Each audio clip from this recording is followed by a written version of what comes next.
ሰኒ በፍቅር ማልቀሷን ማመን አልቻልኩም። ፊልም እያየች የፍቅር ፊልም እያዩ ነበር ያለቀሰችው። እውነት ለመናገር አሳዘነችኝ። ምክንያቱም አዲስ ፍቅር እንደዚህ ያደርጋል ማለት ነው ቤተሰቦቼ በጣም ነበር ያሳቀችኝ ማለት ነው። ቤተሰቦቼ እንግዲህ የናሆም እናት ልጅ ካልወለዳችሁ እያለች አሁንም ምሩዬን እያስጨነቀቻት ነው።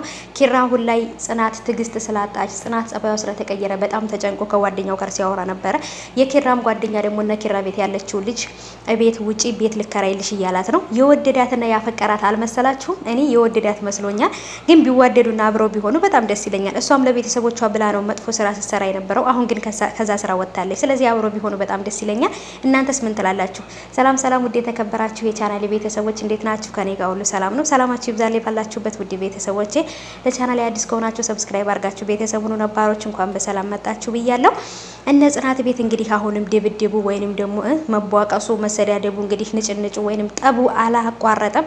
የነ ጽናት ቤት ፍቅር መቼ ነው የሚመለሰው? የእውነት በጣም ነው አሁን ላይ በጣም አስጨንቆኛል።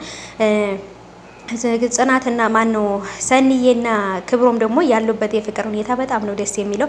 አዲስ አፍቃሪዎች የሚሆኑት ነገር ፊልም ማየት፣ መዝናናት፣ ምናምን አበባ መሰጣጠት፣ በቃ ኦሬዲ በቃ እንደዚህ አይነት ነገሮች ወዘተ ማለት ነው። በቃ ብዙ ስጦታዎች ይሰጣጣሉ። ግን ከአመት በኋላ ደግሞ አንቺ ሴትዮ አንተ ሰውዬ ይጀምራሉ። ልክ እንደ ኪራና እንደ ጽናት ማለት ነው። ሰምታችኋል።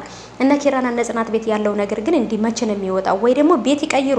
ያ ቤት በቃ ለጽናትና ለኪራ አልሆናቸውም ማለት ይቻላል። ምክንያቱም የሆነ ነገር ላይ ወጡ ስንባል የሆነ ነገር ውስጥ መልሰው ይገባሉ ማለት ነውና የሆነ ችግር ላይ ደግሞ ደስ ብሎን እኛ በቃ አንድ ጊዜ ሁለት ጊዜ በደስታ አይተናቸው ድጋሚ ደግሞ የሆነ ችግር ይመጣልና ፍቅራቸው በጣም በፈተና ተሞላ። በእርግጥ በፈተና የተሞላ ፍቅር መጨረሻው በጣም ነው የሚያምረው። በጣም ያበበ ልክ እንደ አዲስ እንደምትፈካ አበባ ነው የሚሆነው።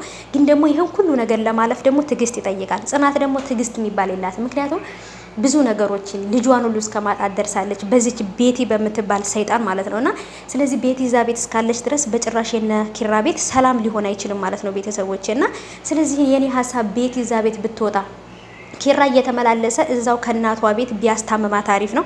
ቤት ውስጥ ግን ማውጣት አለበት። ምክንያቱም ምግብ እየሰራች ልትበላ ኩሽና በምትገባ ሰዓት ምግብ አታገኝም። ሰው መጥቶ ራሱ ምግብ ልታቀርብ ስትል ወጥ አታገኝም። እና በጣም ነው ቤቱን እያበላሸች ጽናት ተስፋ እንድትቆርጥ እንድትናደድ እንድትበሳጭ ነው እያደረገቻት ያለችውና ይሄ ነገር ደግሞ አሁን ላይ ነገሮች ሁሉ በየተደራረበባት ጽናት በጣም እንደሷ መጥፎ ሰው ልትሆን ነው። ቪዲዮ ሁሉ ቀርጻ ራቁቷን ቪዲዮ ቀርጻ ይዛባታለች። በጣም መጥፎ ነገር እያደረገች ነው። ምክንያቱም ከደረሰባት ነገር አንጻር አሁን ላይ ራሷን ለመጠበቅ እየሞከረች ነው። ግን ደግሞ ራሷን ለመጠበቅ እየሄደች ያለችበት ሁኔታ ግን ጽናትን መጥፎ ሰው እያደረጋት ነው ማለት ነውና ቤቲ አዎ አላበደችም፣ እያስመሰለች ነው። አሁንም ቢሆን በጭራሽ ቤቲ የእውነት እብድ ናት ቢሉኝ ራሱ አላምንም። ምክንያቱም ከዶክተር ጋር ተነጋግራ መድኃኒቱን ላትወጣው ትችላለች። ይህን መድኃኒት በገንዘብ ኃይል ዶክተር ገዝቶ ሰጥቷት ሊሆን ይችላል፣ ወይንም በገንዘብ ዶክተሩን ገዝተውት ይሆናል እንጂ ቤቲ አላበደችም። አሁንም ቤቲ የመጣችው ጽናትን ለማሳበድ ኪራና ጽናትን ለማለያየት እንጂ በጭራሽ ግን ሁለቱን ለማለያየት እንጂ በጭራሽ እብድ አይደለችም። ጽናት ቤቲ ማለት አውቋ አበድ ናት።